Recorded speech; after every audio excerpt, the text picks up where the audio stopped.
Hey everyone, welcome to सरकारी eight once again. तो finally आज आप सभी लोगों का यूपी बीएससी नर्सिंग का एंट्रेंस एग्जाम हो चुका है। तो यूपी सीनेट का जो एग्जाम एबीवीएमयू ने कंडक्ट करवाया है वो सक्सेसफुली यहाँ पर आज हो चुका है।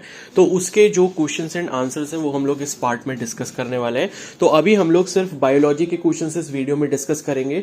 तो आपके टोटल 40 क्वेश्चन पूछे गए थे बायोलॉजी से, तो टोटल 40 क्वेश्चन हम लोग यहाँ डिस्कस करेंगे एंड उनके सही आंसर जो है वो हम डिस्कस करेंगे। तो उसके बेसिस पर आप चेक कर सकते हो कि आपके कितने आंसर सही थे या कितने गलत थे, ठीक है। क्योंकि मुझे पता है कि भाई सभी ने 200 क्वेश्चन अटेम्प्ट किए होंगे, क्योंकि कोई भी नेगेटिव मार्किंग नहीं थी, तो सभी ने सारे क्वेश्चन अटेम्प्ट किए होंगे। तो आपको अगर अपने मार्क्स कैलकुलेट करने हैं एग्जैक्ट कितने मार्क्स आ रहे हैं, तो आप ऐसे कर सकते हो कि जितने क्वेश्चन आपके गलत हुए आप उतने माइनस कर लो अपने मार्क्स में से। तो टोटल 40 क्वेश्चन में से जितने वो माइनस करके बचेंगे उतने आपके बायो के मार्क्स हो जाएंगे। तो बायो का सोल्यूशन हम लोग इस पार्ट में डिस्कस करेंगे। बाकी केमिस्ट्री, फिजिक्स और बाकी जो भी पोर्शन है वो मैं अपकमिंग पार्ट्स में आपके साथ डिस्कस करूंगा। तो अगर आप इस चैनल पर पहली बार विजिट कर रहे हो, नए हो इस चैनल पर, तो सब्सक्राइब कर लो और बेल आइकन को प्रेस कर लो। और काउंसलिंग के बारे में भी मैं आपको आगे इन्फॉर्मेशन प्रोवाइड करूंगा जब इसकी काउंसलिंग स्टार्ट हो जाएगी, और जब इसकी ऑफिशियल आंसर की आएगी तब भी मैं आपको अपडेट दे दूंगा, ठीक है। तो यहां पर मैं आपको स्टार्टिंग में एक चीज बता दूं कि अगर कोई भी क्वेश्चन में आपको डाउट लगता है या कुछ गलती लगती है तो आप मेरे को कमेंट सेक्शन में जरूर बता सकते हैं, ठीक है। तो स्टार्ट कर लेते हैं यहाँ पे। तो ये सारे आपके मेमोरी बेस्ड क्वेश्चन है, मतलब मान के यही चलो कि लगभग एग्जैक्ट क्वेश्चन वही है। तो शॉर्ट में जितना डेटा मिल पाया उतना मैंने यहाँ पर नोट डाउन करा है, उनके आंसर्स मैंने यहाँ पर नोट डाउन करे हैं। तो एग्जैक्ट क्वेश्चंस तो बिल्कुल भी नहीं मिल पाते बिकॉज पेपर जो है वहां पर सबमिट हो जाता है, बट हम पूरी कोशिश करेंगे सारे क्वेश्चंस को एक एक करके समझने की, ठीक है। तो यहां पर जो है सारे 40 क्वेश्चंस हम लोग देखने वाले हैं आंसर्स के साथ, जो कि बायोलॉजी सब्जेक्ट के हैं। तो यहां पर ये जो क्वेश्चंस है ये बाकी जैसे उत्तराखंड का बीएससी नर्सिंग का एंट्रेंस एग्जाम है या बाकी स्टेट लेवल के जो बीएससी नर्सिंग एंट्रेंस एग्जाम है वहां पर भी इससे आपको काफी ज्यादा हेल्प मिल सकती है, ठीक है। तो यहां पर पहला क्वेश्चन है corpus luteum secretes a large amount of, ठीक है। तो कॉर्पस ल्यूटियम ये आपका रिप्रोडक्शन वाले चैप्टर से है। तो यहां पर ये पूछा गया कि जो कॉर्पस ल्यूटियम होता है वो क्या सिक्रीट करता है, कौन से हार्मोन को सिक्रीट करता है। तो प्रोजेस्टेरॉन जो है वो उसका राइट आंसर है। तो मैंने सर राइट आंसर लिखे हैं, बाकी जो ऑप्शंस थे वो एग्जैक्टली याद करना बहुत मुश्किल है सभी कैंडिडेट्स के लिए। तो जो उनके राइट आंसर्स है वो मैंने यहाँ पर नोट डाउन करे हैं, ठीक है। तो यहाँ पर सेकंड क्वेश्चन है मेल स्टेरिलाइजेशन प्रोसेसेस। तो आपको पता है कि मेल्स में जो स्टेरिलाइजेशन प्रोसेस होता है, मतलब जिससे कि मतलब जो रिप्रोडक्शन है उसको करने के बाद प्रेगनेंसी क्रिएट ना हो या स्पर्म्स का जो मोशन है, ट्रैवल है, वो फेलोपियन ट्यूब तक ना हो, ठीक है। मतलब ये है कि फ्यूजन ना हो, या आप बोल सकते हो कि जाइगोट फॉर्मेशन को हम बैन कर सकें। तो उसके लिए मेल्स में जो स्टेरिलाइजेशन प्रोसेस किया जाता है या सर्जिकल प्रोसेस किया जाता है जिससे स्पर्म्स जो है वो ट्रैवल करके टेस्टिस के थ्रू वजाइना में नहीं जा पाते, तो उस प्रोसेस को हम क्या कहते हैं, वेसेक्टोमी कहते हैं, ठीक है। इसी तरीके से ट्यूबेक्टोमी भी होता है, तो वेसेक्टोमी जो ये मेल्स में किया जाता है। उसके बाद थर्ड क्वेश्चन है मलेरिया कॉज बाय। तो ये आपके एनसीईआरटी में दिया हुआ है, ह्यूमन हेल्थ एंड डिजीजेस वाला चैप्टर है। इजी सा क्वेश्चन यहाँ पर पूछा गया है कि मलेरिया कौन कॉज करता है, ठीक है। तो आपको पता है प्लाज्मोडियम कॉज करता है, एंड प्लाज्मोडियम क्या है, वो एक तरीके का प्रोटोजोन है। तो protozoan will be the right answer, ठीक है। तो मैंने देखा सारे क्वेश्चन बिल्कुल एनसीईआरटी से पूछे गए, बेसिक्स क्वेश्चन पूछे गए, बहुत ज्यादा कोई हाई फाई दिमाग लगाने वाले क्वेश्चन नहीं थे। और जैसे नीट में आपके स्टेटमेंट बेस्ड क्वेश्चन आए थे, ऐसा कुछ भी नहीं था, simple direct on the point answer था, ठीक है।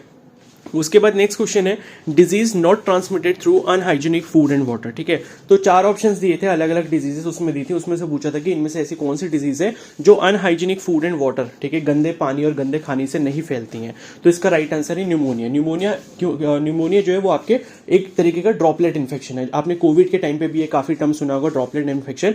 तो न्यूमोनिया कैसे फैलता है, अगर कोई खांसता है, छींकता है, तो उससे ड्रॉपलेट्स अगर किसी दूसरे पर्सन के पास ट्रांसफर हो जाती है, उससे न्यूमोनिया फैलता है, ठीक है। तो इसके बाकी जो ऑप्शंस थे वो आपका टाइफॉइड दिया था, अमीबाइसिस दिया था, इस तरीके से ऑप्शंस दिए थे। तो वो गंदे खाने और गंदे पानी से फैलते हैं, ठीक है। तो न्यूमोनिया इसका राइट आंसर हो जाएगा। उसके बाद नेक्स्ट यहाँ पर humoral immune responses is mediated by, ठीक है। तो ये क्वेश्चन भी आपका ह्यूमन हेल्थ एंड डिजीजेस वाला जो इम्यूनाइजेशन वाला टॉपिक है, इम्यून सिस्टम वाला, वहां से पूछा गया। तो बी सेल इसका करेक्ट आंसर हो जाएगा, ठीक है।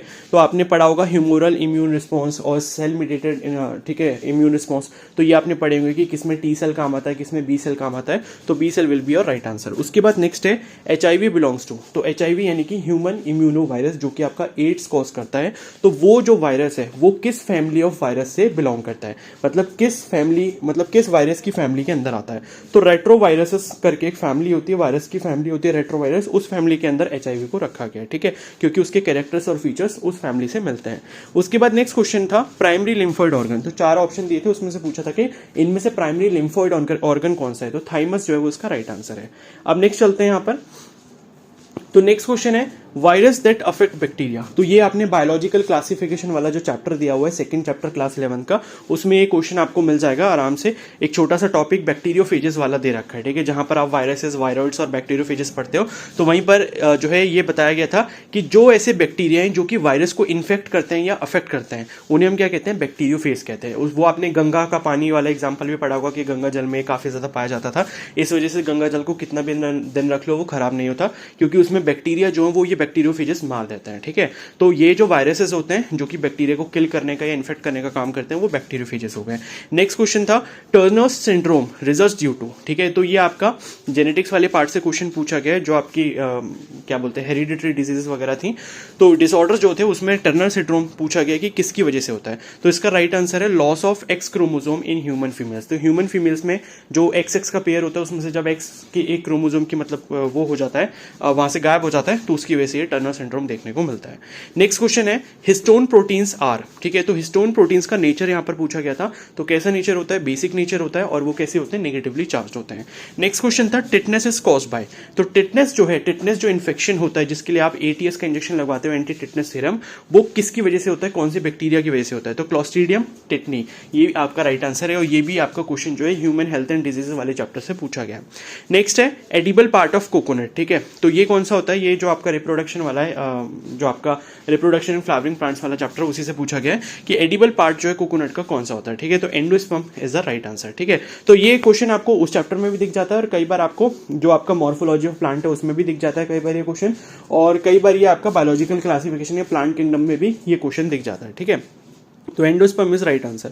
उसके बाद एक क्वेश्चन पूछा गया था, 4 ऑप्शंस दिए थे, उसमें से पूछा गया था कि इसमें से कौन सा मेल एसेसरी ग्लैंड नहीं है। तो इसका राइट आंसर हो जाएगा एम्प्यूला। एम्प्यूला जो है वो आपका एक फिलिपिन ट्यूब का पार्ट होता है, ठीक है। आपने देखा होगा जो एक मतलब बल्ज पार्ट होता है, ठीक है, दोनों साइड पर बल्ज पार्ट जो होता है फेलोपियन ट्यूब का, उसी को हम क्या कहते हैं, एम्प्यूला कहते हैं। तो वो आपका फीमेल रिप्रोडक्टिव सिस्टम में पाया जाता है, इसलिए वो आपका राइट आंसर हो जाएगा इस क्वेश्चन का। नेक्स्ट क्वेश्चन है cell organelle found in prokaryotic cell. तो एक क्वेश्चन ये पूछा गया था कि 4 ऑप्शन दिए थे, उनमें से पूछा गया था कि इनमें से कौन सा ऐसा सेल ऑर्गेनेल है जो प्रोकैरियोटिक सेल में नहीं पाया जाता है, ठीक है, सॉरी पाया जाता है, मतलब सेल ऑर्गेनेल जो है प्रोकैरियोटिक सेल में पाया जाता है। तो राइबोसोम जो होते हैं वो प्रोकैरियोट्स में भी पाए जाते हैं और यूकैरियोट्स में भी पाए जाते हैं। तो ये जो है राइबोसोम आपका राइट आंसर हो जाएगा। उसके बाद नेक्स्ट क्वेश्चन है cell membrane does not have. तो एक क्वेश्चन ये पूछा गया था कि सेल मेम्ब्रेन में क्या नहीं होता है। तो ऑप्शंस इस तरीके से थे कि न्यूक्लिक एसिड हो गया, कार्बोहाइड्रेट हो गया, ठीक है, फॉस्फोलिपिड्स हो गया, इस तरीके से क्वेश्चन वहां पर दिया हुआ था। तो इसका राइट आंसर क्या हो जाएगा, न्यूक्लिक एसिड। तो न्यूक्लिक एसिड जो वो आपका सेल मेम्ब्रेन में नहीं होता है। नेक्स्ट आ जाते हैं, तो नेक्स्ट क्वेश्चन है chemical substance produce by which it can kill other microbes, ठीक है। तो ऐसा है कि कुछ ऑर्गेनिजम्स जो होते हैं या फिर जो आपके माइक्रो ऑर्गेनिजम्स होते हैं वो ऐसे कुछ केमिकल सब्सटेंसेस को रिलीज करते हैं जो कि माइक्रोब्स यानी कि छोटे बैक्टीरिया वगैरह को मार सकते हैं, ठीक है। जैसे उनको क्या कहते हैं, हम एंटीबायोटिक्स कहते हैं। जैसे कि पेनिसिलिन की डिस्कवरी हुई थी, ठीक है। तो पेनिसिलिन की जो डिस्कवरी हुई थी फंगस के थ्रू हुई थी, फंजाई के थ्रू। तो वही क्वेश्चन यहाँ पर पूछा गया था कि ऐसे कौन से केमिकल सब्सटेंसेस हैं जो कुछ ऑर्गेनिज्म रिलीज करते हैं जो बैक्टीरिया को या अदर ऑर्गेनिजम्स को किल कर सकते हैं, ठीक है। इसका राइट आंसर एंटीबायोटिक्स हो गया। नेक्स्ट क्वेश्चन है नोडो रेनवियर इज फाउंड इन, ठीक है। तो नर्व सेल, न्यूरॉन से आपको न्यूरॉन का स्ट्रक्चर अगर आपने पढ़ा होगा तो वहां पे एक्सॉन, डेंड्राइट ये सब दिया होता है, सेल बॉडी, ठीक है। वहीं पर आपका नोड ऑफ रेनवियर भी होता है। तो नोड ऑफ रेनवियर आपका नर्व सेल या न्यूरॉन हो गया, ठीक है। उसके बाद नेक्स्ट है P wave in ECG represent. तो ईसीजी का आपने वो ग्राफ देखा होगा, एनसीईआरटी में बना हुआ है, ठीक है, जो आपका ब्लड सर्कुलेशन वाला चैप्टर जो है, ठीक है, सर्कुलेशन वाला, सर्कुलेटरी सिस्टम वाला जो चैप्टर है उसमें जो ईसीजी का ग्राफ दिया हुआ है जिसमें PQRS वेव बनती है। तो उसमें पूछा गया था कि पी वेव जो होती है वो क्या शो करती है। तो ये काफी इंपॉर्टेंट भी था। तो ये क्या शो करती है, डीपोलराइजेशन ऑफ एट्रिया। तो एट्रिया का जो डीपोलराइजेशन होता है वो पी वेव रिप्रेजेंट करती है। नेक्स्ट है person with AB blood group is universal recipient because. तो AB ब्लड ग्रुप जिस भी इंसान का होता है वो यूनिवर्सल रेसिपिएंट यानी कि वो सबका ब्लड अपने अंदर कैसे ले सकता है, ठीक है, सबका ब्लड कैसे एक्सेप्ट कर सकता है, उसका रीजन क्या है। तो उसका रीजन क्या है, antigen A and B are present on RBC in plasma and no antibody. होता क्या है कि जिसका भी ब्लड ग्रुप AB होता है उसके RBC के ऊपर A एंटीजन भी होता है, B एंटीजन भी होता है, जिस वजह से मतलब उसके पास क्या होता है, AB ब्लड ग्रुप होता है और A और B अगर एंटीजन है तो उसके पास कोई भी एंटीबॉडी नहीं होती। तो एंटीबॉडी नहीं होती इसका मतलब यह है कि उसको किसी और ब्लड ग्रुप से खतरा नहीं है। तो इस वजह से AB क्या होता है, आपका यूनिवर्सल रेसिपिएंट होता है, और O जो होता है वो आपका यूनिवर्सल डोनर होता है, ठीक है। अब वो डोनर इसलिए होता है क्योंकि उसके ऊपर कोई भी एंटीजन नहीं होता और मतलब एंटीबॉडीज होते हैं। नेक्स्ट है poor vision is due to deficiency of. तो यहाँ पर ये बहुत ही बेसिक सा क्वेश्चन पूछा गया था कि किस विटामिन की कमी से जो है आपको विजन में प्रॉब्लम होती है, यानी कि दृष्टि में, देखने में दिक्कत होती है। तो विटामिन ए, तो ये तो बचपन से पढ़ते आ रहे हो कि गाजर खानी चाहिए, उसमें विटामिन ए होता है, ठीक है। और जो है आपने एक क्या बोलते हैं बायोटेक वाले चैप्टर में पढ़ा होगा कि गोल्डन राइस खाना चाहिए जिसमें विटामिन ए तो होता है, जो कि आइस के लिए काफी अच्छा होता है। तो ये भी एक बेसिक सा क्वेश्चन था।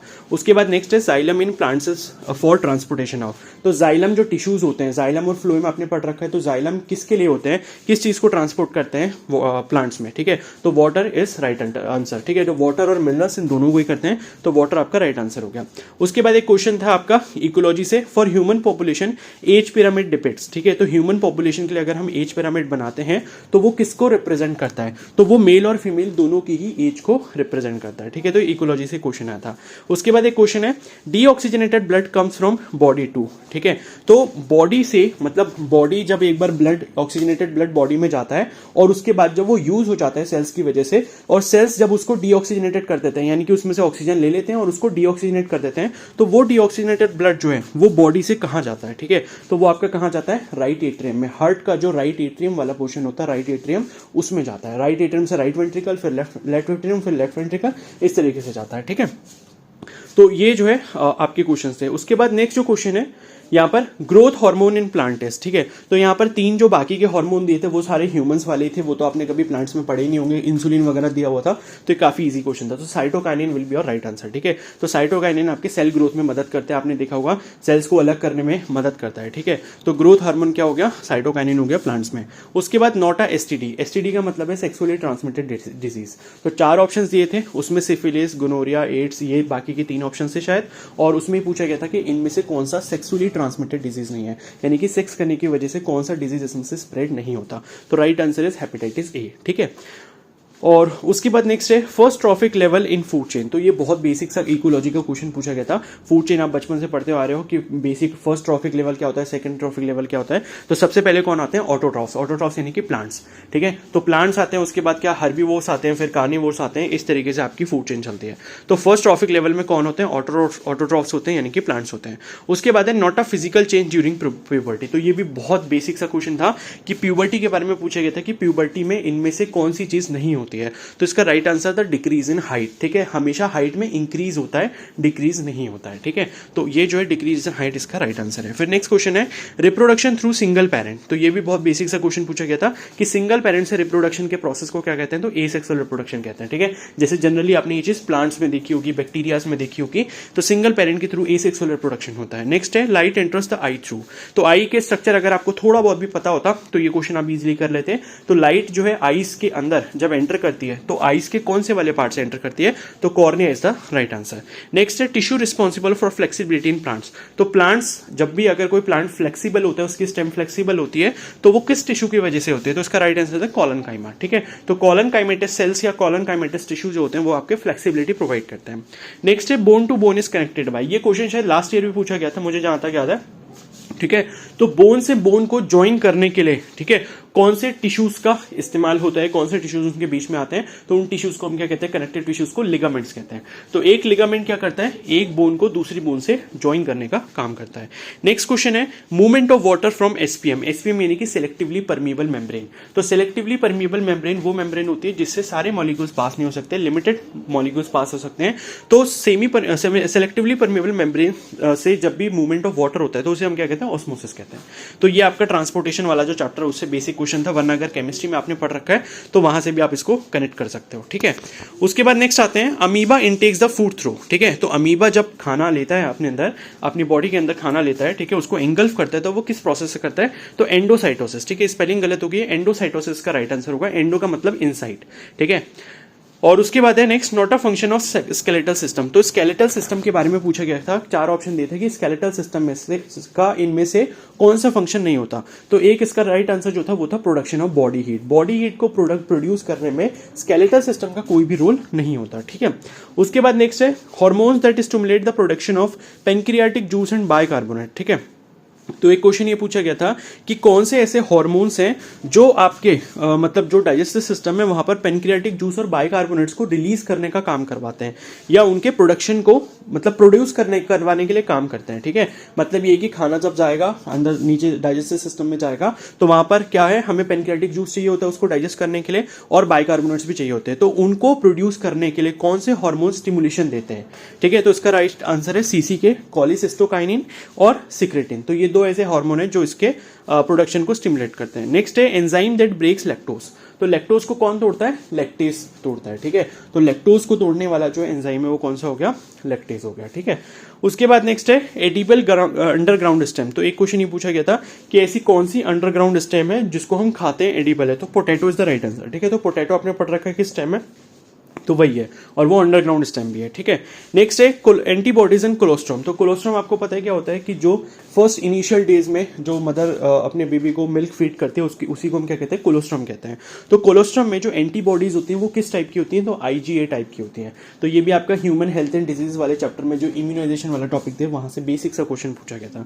फिर एक बहुत ही 10th क्लास का 9th क्लास का क्वेश्चन कह लो, 9th क्लास का क्वेश्चन है ये, सेल वाला जो चैप्टर है उसमें पहले हम सबसे यही पढ़ते हैं कि who gave the term cell. Cell का जो टर्म है वो किसने दिया था, या सेल की डिस्कवरी किसने की थी। तो रॉबर्ट हुक ने की थी 1665 में, ठीक है। तो ये भी बेसिक सा क्वेश्चन था। अगर यहाँ ये पूछा क्या होता कि लिविंग बींग्स में या लिविंग सेल की डिस्कवरी किसने की थी, तो एंटोनी वॉन लीeuwenhoek इसका आंसर हो जाता। बट इन्होंने खाली ये पूछा था कि सेल की डिस्कवरी किसने की, तो रॉबर्ट हुक इसका आंसर हो गया। उसके बाद एक क्वेश्चन है essential proteins and lipids required for sale membrane और मैन्युफैक्चर्ड इन। तो एक क्वेश्चन ये पूछा गया था कि जो एसेंशियल प्रोटीन्स और लिपिड्स होते हैं जो कि सेल मेम्ब्रेन के लिए रिक्वायर्ड होते हैं, उनकी मैन्युफैक्चरिंग कहाँ होती है, वो कहाँ पर बनते हैं, तो एंडोप्लाज्मिक रेटिकुलम, ठीक है। तो आपने स्मूथ और रफ ये दो टाइप के एंडोप्लाज्मिक रेटिकुलम पढ़े होंगे, तो उसमें जो है यहाँ पर इसकी मैन्युफैक्चरिंग होती है, ठीक है। तो ये जो है आपके सारे क्वेश्चंस यहाँ पर टोटल 40 क्वेश्चंस के मैंने आंसर्स यहाँ पर आपको करवा दिए हैं, ठीक है। तो ये आपका बायो का पूरा सेक्शन था जो कि पूछा गया था। मुझे लगता है कि भाई अगर जिसने थोड़ी भी ठीक ठाक तरीके से बायो पढ़ी है तो 40 में से कम 35 34 उसके आराम से हो जाने, मतलब 30+ तो आराम से कोई भी कर ही देगा, ठीक है। तो बायो का पेपर तो बहुत ईजी था, आपने खुद देख लिया, बेसिक से क्वेश्चन पूछे गए हैं। अगर आपने 9-10 की बायो भी पढ़ी होगी तो कम से कम ये 40 में से 20 क्वेश्चन आपके आराम से हो जाएंगे, ठीक है। और बाकी 11-12 तो आप सब लोग पढ़ के ही जाते हो, है ना। तो ये है कि 35 मैं मानता हूं कि इसमें ठीक ठाक स्कोर है। अगर आपने 35 करा है तो काफी सही स्कोर है, क्योंकि 35 मुझे लगता है कि इसमें बन जाने चाहिए, क्योंकि आसान पेपर था बायो का, ठीक है। अब बाकी के जो सेक्शंस हैं वो मैं अपकमिंग वीडियो में डिस्कस करूंगा। तब तक चैनल को सब्सक्राइब कर लो और बेल आइकन को प्रेस कर लो। और ये वीडियो अगर हेल्पफुल लगी हो तो प्लीज इसको जरूर लाइक कर देना। और कोई भी डाउट है, अगर कोई भी क्वेश्चन में डाउट अगर आपको लगता है तो आप मुझे कमेंट सेक्शन में बता सकते हो, मैं उसको करेक्ट कर दूंगा। Okay, so thank you and have a nice day.